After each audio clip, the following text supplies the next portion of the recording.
President said so himself in his book, The Art of the Deal. The most important thing in a negotiation is leverage. The topics are getting more extreme. Welcome back to Moose and Loose. My name's David. Today we have the Iranian ministry putting a $250,000 bounty on the head of a conservative in Canada. This is a real thing, but you won't hear this from Mark Carney and the Liberals. They're not going to talk about this. We've got more glowing reviews for Pierre Poilievre's speech, as well as Poilievre's response to how he would handle Donald Trump. Got a bunch of other stuff here. Let's jump into this. We've got Marty up north posting this. Total government spending, federal, provincial, and local in 2024 exceeded the historic optimal level for maximizing economic growth. And what do we see? Most of it is not being spent on the West. We have British Columbia, Alberta, Saskatchewan, Manitoba. And where is it all? New Brunswick, PEI, Nova Scotia. This is just another case of the Liberals putting the money where they're going to get votes. We see this in Quebec and Ontario and the Maritime provinces. Meanwhile, the West, who provides a ton of money to Canada, gets the short end of the stick. Moving ahead, we've got Danielle Smith introducing a new bill here, as Mark Nixon pointing out, to restrict MAID in cases where natural death is reasonably foreseeable within 1 year. Mental illness is not an acceptable case for MAID. This is exactly how it should be. If someone is suffering, they're going to perish soon, and they would rather go, and it's their decision. That's what it should be used for, not somebody, actually, as Joe Rogan mentioned during the podcast with Pierre Poilievre, seasonal depression, okay, give them an injection, see you later. Like, that should not be allowed. We got the Reclamaire posting this. $2 million was spent to teach Indigenous women how to use the internet. Northern Horizons, a digital and entrepreneurship training program for Indigenous and Northern women. Notice the date on this. 2 days ago, March 18th, another $1.8 million, almost $2 million being spent in none other than Iqaluit Nunavut. Lori Idlitz riding, who just transferred over from the NDP, is getting more money to train people how to use the internet. This is very bizarre too, because it says digital and entrepreneurship training program. What kind of entrepreneurs do not know how to use the internet? This, regardless, just looks like just another payout for her riding to cross the floor. So jumping ahead here, we do some updates with what's going on in Iran. Looks like Iraq is suspending their petroleum exports due to what's going on there. We've got Iran sending new barrage of missiles towards Israel. We've got Trump saying Iran is finished from a military standpoint. Looks like Israel wants a ceasefire. Trump says, no, you're not getting a ceasefire. Trump calling out the UK for not giving them their bases earlier or not supporting Trump earlier. The stock markets are down. And now we've got Qatar condemns Israel attack in southern Syria. Lebanon's getting hit a bunch. It'd be nice to bring this whole event to a close. The people of Iran need to get a new government in place. I don't know what the strategy is for that. We also have this one out of Iran. This is a 19-year-old Olympian wrestler protested the government, and well, they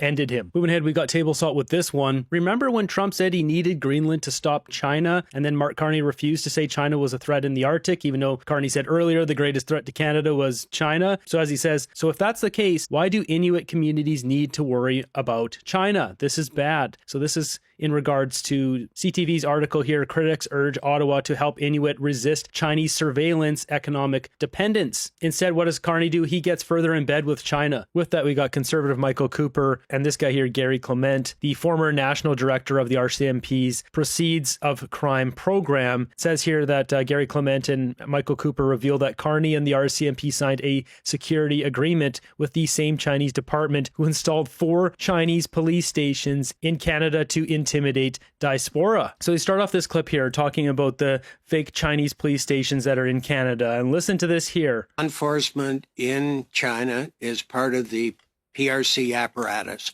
You can't separate them from the government, and they do not operate under the rule of law. I experienced it firsthand.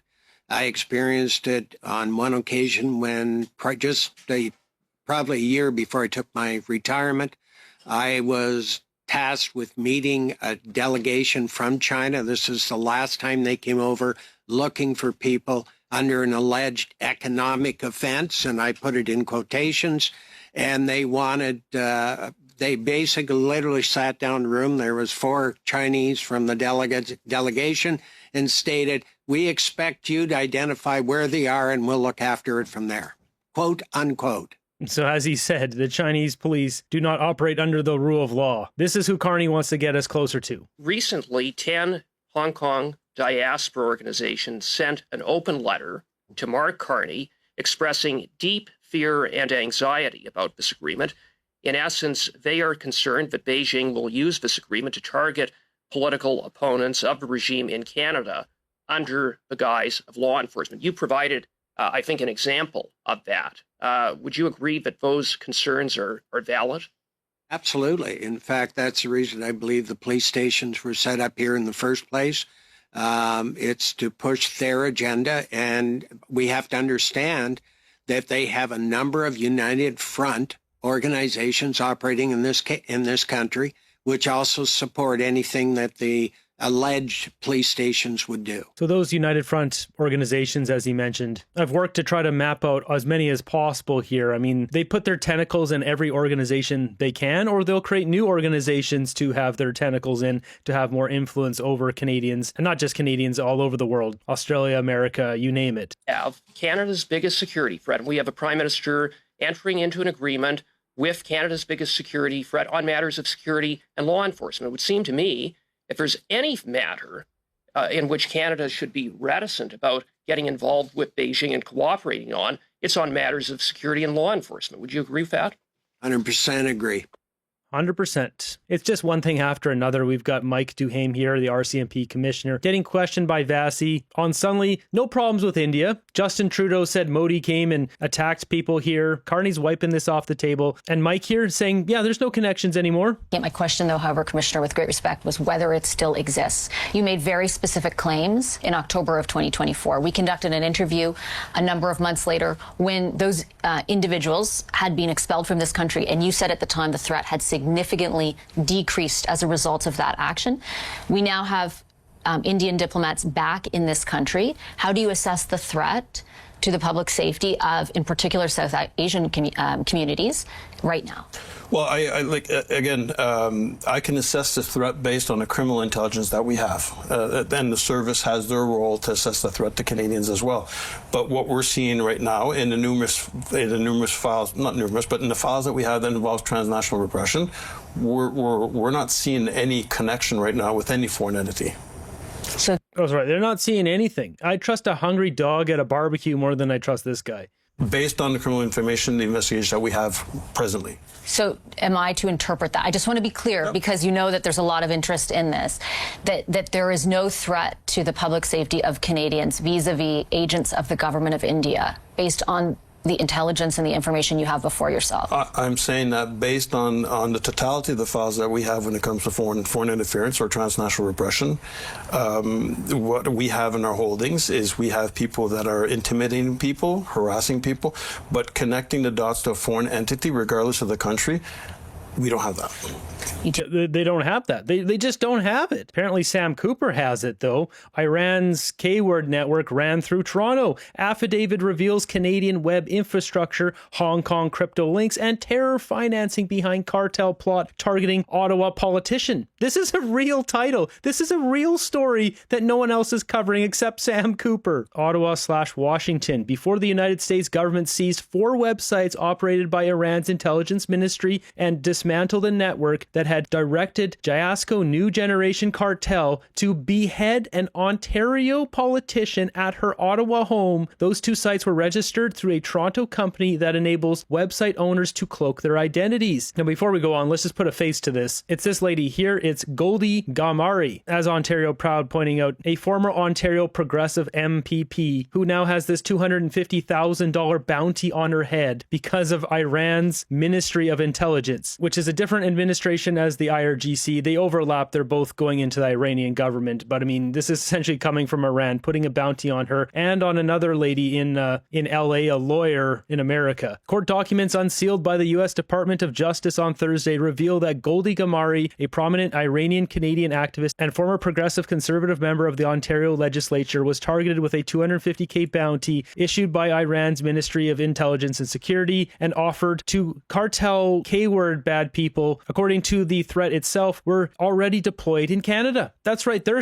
lurking around, getting ready to take her out. She better go hide in the woods or something. New details in the underlying affidavit suggest that Canada's technology community was also unwittingly involved in the FBI's counterterrorism investigation. 2 of 4 domains seized by the federal investigators as instruments of the operation were registered through 2Cows, a company headquartered in Toronto, while a separate domain in the same conspiracy was financed through a chain of cryptocurrency transactions transactions running through Hong Kong-based exchange through Tehran directly into the Iranian state. So they're using Hong Kong-based crypto to fund this, domains registered through Two Cows, cloaking the domains, enticing the bounty, not capture, but K-word, K-I-L-L, of this former conservative MPP of Ontario because of what she has to say in our country. If Canadians haven't woken up to the reality of the Iranian government, if this story can't wake them up, I don't know what will. Gamari, who has become one of the most prominent Iranian Canadian voices condemning the Islamic Republic since leaving office, responded directly to the Bureau's reporting in a post she pinned on top of her X. Wow, she wrote, "This is about me and D-word threats, bounty on my head. Thank you, DOJ. Thank you, President Trump. God bless America." It's not the Carney liberals coming out with this stuff. And scrolling down here, it says, regarding the threats against Gomai, Halanda Hack is alleged to have directed the Jasco New Generation cartel to execute named individuals in North America. The cartel, according to the threat text produced verbatim in federal filing, had already been given a home address of its targets. "Both of you will be executed soon," the Gmail to Gamari read. "We have offered a reward of $250,000 for the operatives who K-word both of you." The second target is Elika Laban, an Iranian-American lawyer and activist based in Los Angeles. This is unreal. The fact that a former Canadian legislature MPP and an American lawyer are being targeted in our countries. Where's the government? Where's the media? What happened to CBC News? CTV? None of these people have enough people on the job to get the job done. Sam Cooper's got to get the job done here. Meanwhile, Mike Duhame here, "We don't see anything. Nothing's going on." Take note that it was the U.S. who intervened to prevent this unspeakable crime targeting a Canadian politician. Where was CSIS and the RCMP? They were busy persecuting law-abiding Canadians for mean posts on social media. The United States still has our back even when we turn our back on them. Shameful. IRGC network worldwide has gone out of control, yet people continue to criticize Trump for attacking it. The problem is people don't understand how bad they are. They're just like, oh, we should just have peace and love, and they don't really understand that there's monsters sending their agents over here to, well, $250K to end her. Jumping over to CTV, we still have more glowing reviews of Pierre Poilievre's appearance on Joe Rogan. I think I'm going to start with you. So do you think that Poilievre met or exceeded expectations for this tour? He shot it right out of the park. He definitely exceeded expectations. I think that there were probably some concerns going into the Joe Rogan interview about how that was going to go, and he nailed every second of that 2 hours and 23 minutes. I can't believe that it was that long. And part of the reason why he did is Pierre Poilievre has always performed so much better in a longer format. I think that when you have a shorter interview or when you're trying to clip him, he has a tendency to be a bit more slogan-y and try to make sure that he gets the clip.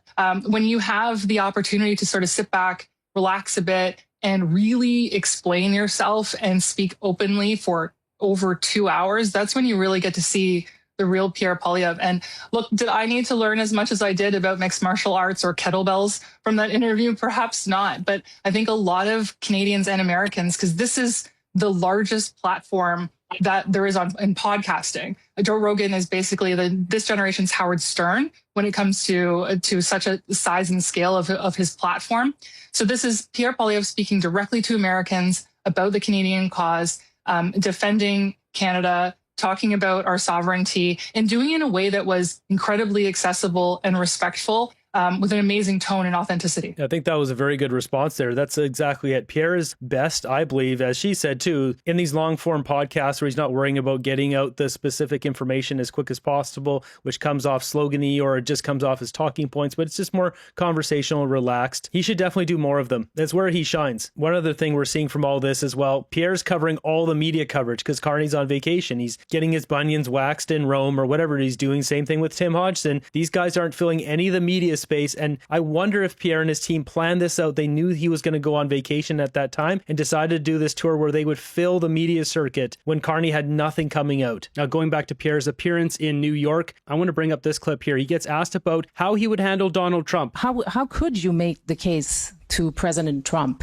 on expanding trade and free trade with Canada? In other words, tell us what would your elevator pitch, if I may, would be. Well, I don't even need an elevator. One word. Leverage. We need leverage in these negotiations. And the president said so himself in his book, The Art of the Deal. The most important thing in trade, in a negotiation, is leverage. We need to use the leverage we have in Canada. We are your second biggest customer.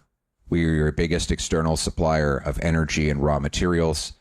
We have 10 of the 12 NATO-defined defense minerals that are necessary for national security in the 21st century.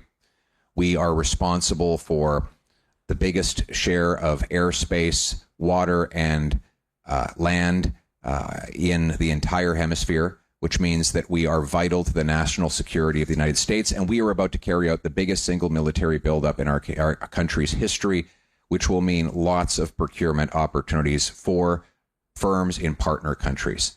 I want to bundle all of that up as in one word and say that is our leverage.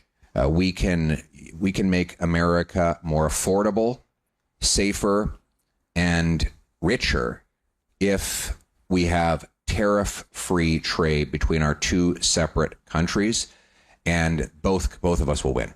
Yeah. Excellent response. If you've been watching for a while, you know what I've been saying is bundling everything up into one big, beautiful deal and presenting it at once to have, the most leverage. This was really smart too. He name dropped Trump's book, showing respect to Trump in the response beforehand and then going into this. I have no doubt that Pierre would be able to get a deal with Donald Trump if he were prime minister. We all know Carney doesn't want to get the deal, so he would rather sacrifice Canadian jobs to keep or increase his political power. That's where we are here today.